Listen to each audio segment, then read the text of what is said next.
This is Tom Dillon, the Lifetime Liberal, and today is Tuesday, June 6, 2017. Happy birthday, Katie. I love you very much. The title of this rant will be "The Betrayer of Trust's Minions Are Giving Lying a Bad Name."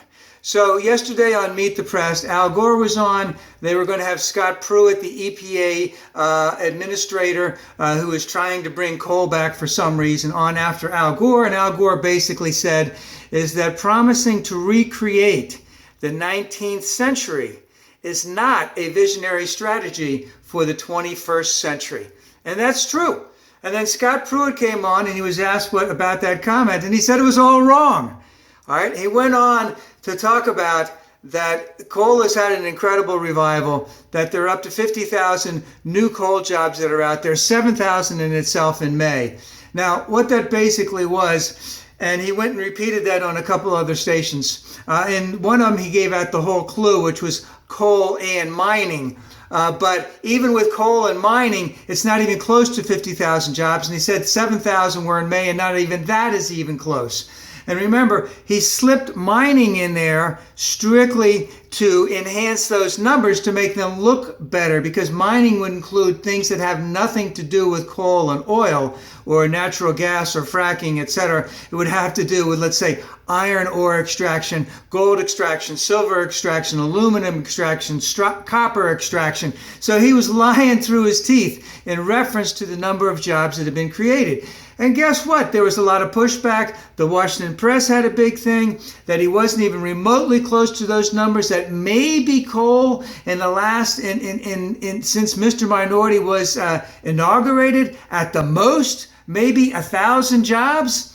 And you know, the thing is, he went on there, he had his talking points. They were rehearsed. They were planned. He knew exactly what he was going to say. He misspoke when he said coal only, when he meant to say coal and mining, you know. But the thing that I am livid about is that there was no pushback.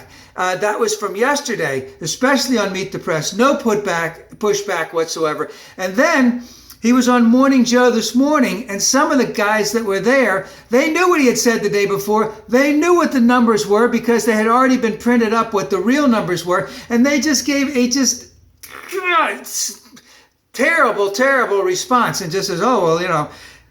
And Pruitt basically said, well, coal and mining. Well, the numbers still weren't even remotely close. And this is what makes me so livid, is that even on MSNBC, you know, you don't have the pushback that should have happened. They should have done their homework. They should have known right there when Scott Pruitt went out and threw that bullshit out there about 50,000 coal jobs had been revived. They did question him on it, and he said, well, coal and mining. And then they should have just gone, well, wait a minute. How many coal jobs alone were created since this loser was inaugurated in January? Because it's barely 1,000, and he's trying to claim there were 50,000.